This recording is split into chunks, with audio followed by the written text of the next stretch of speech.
been able to suppress pretty well. I never found no information at the gun shows about the War Powers Act. And I never found Gene Schroeder's book out there for sale. We're coming up on a break. We'll be back here on The Real News. Thanks so much for calling, Mike. We're going to go on to some other calls, and we'll be back here in 3 minutes on The Real News Radio. As in Smokey Bear? Jeans and a hat, that's definitely Smokey. What exactly did he have to say? Well, we were about to head home, you know, after It's private. You flip the switch down, it's public. There's got to be some middle ground here. Since the government has proven beyond a doubt that it's better at regulating things than it is at running them, I think what they ought to do is a middle ground. Stay with the system as it is, but put some reasonable and rational restrictions on how they operate. Refusing people for very minor pre-existing conditions, and I heard of a woman that had some MRI procedure done, and the insurance company refused to pay because she had failed to call the toll-free number to tell them about the approved procedure prior to its being implemented, and as a result they wouldn't pay. So it appears that they just run wild and run rampant right over the top of everybody. They pretty much do what they want. Sarah Palin's got the thing.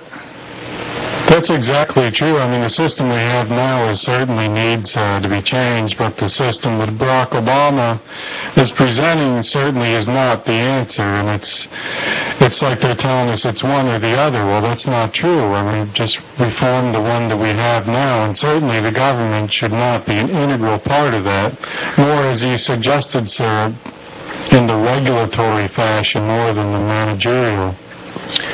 Yeah, there's an outfit that's the poster boy for health care abuse, and that would be an outfit that's out of business now called Health South. I spoke with a local teacher here a few weeks ago, and he mentioned that at one time the local school district here, years ago, had Health South coverage, and then it, for some reason, disappeared, and they got a different company. Well, this outfit ran rampant over the public. The guy that ran this thing had a fleet of Learjets. And at one time, he stepped in the office, and without any explanation, I guess he wrote himself a check for $100 million. Walked out the door on vacation. Well, the windup is all these officials that ran Health South out of Alabama, which was a big multi-billion-dollar company. All these officials, in the end, ended up in a federal prison. You don't hear much about that, but these healthcare outfits can just run rampant over the top of everybody. Sarah Palin's discussion on the death panels, death discussions. Guy wrote in this morning's paper. He said we already have a death panel. It's called pre-existing conditions. Well, that's about the truth. And, you know, some of the scary things that's in Obama's health care, again, is, you know, tying it to your bank account. You know, it's a total control. We're a witness here in America to the government making the gigantic step into total control over every aspect of our life. And this is just, it used to be done by incrementalism, I thought, but now it's done by something different, gigantic steps, huge chunks. And I agree with you, there should be some middle ground, and they're giving us one way or the other. And I was surprised, like I said earlier, to find out that there were so many alternatives that are being tested out. They're testing the waters as far in Congress with different bills, and we're not made aware of this. And, you know, we reported, it's been, I don't know, 6 or 8 months ago, where the United Way, one of the leaders in the United Way had skimmed off $2 million. So you see corruption in so much of these different institutions, and then we've got all the corruption in our government to boot. So it makes everyone just want to throw their hands up in the air and say, you know, what can we do? We're helpless. We can't affect change. But the American people need to stand their ground and say, you know, we're not going to take this anymore. And this mass vaccination campaign ought to be the tripwire. That ought to be the line in the sand. It's our body. We're not going to accept that because if we have a health care for all Americans and they say this vaccination is mandatory or this or that or you can't have this, it's rationed health care, and that's not what America and capitalism is supposed to be about.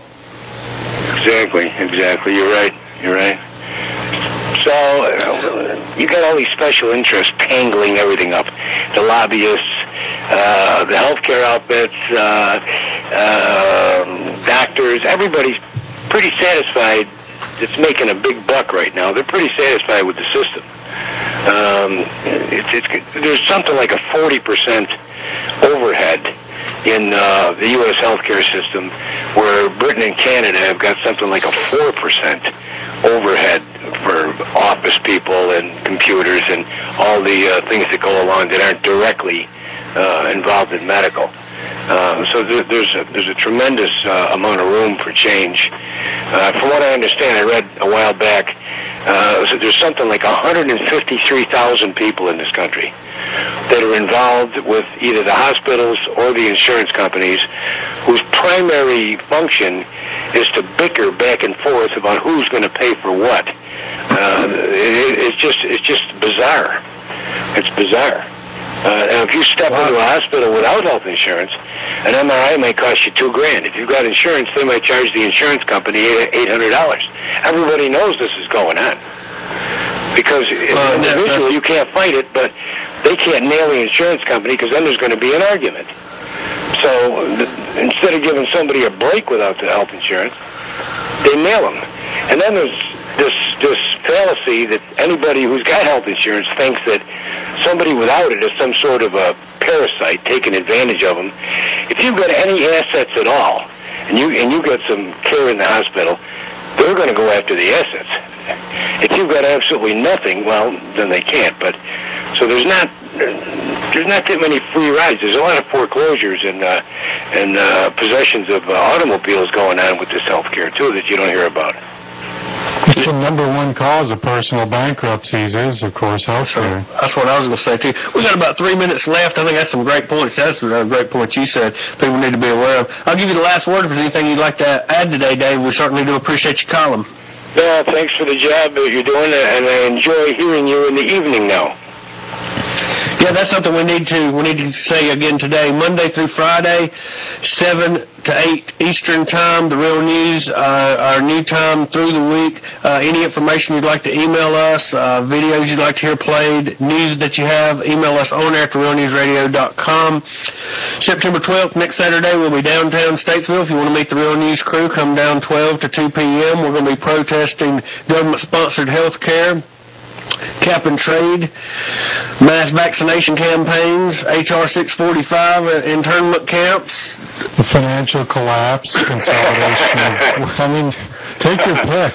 We've got a whole litany. We're also advocating 9/11 Truth. We'll have a whole lot of free information, DVDs. We'd like to meet everyone. Come out. Everyone's welcome. If you've got if you're just plain ticked off about the government, well, you can't go to Washington, D.C. next week. Come down and join us. Again, if you'd like to get the number of the gentleman that's got a bus going, let me give that out quickly, 704-450-4139. It will be a cost of $75 leaving from Statesville on 9/11. 704-450-4139.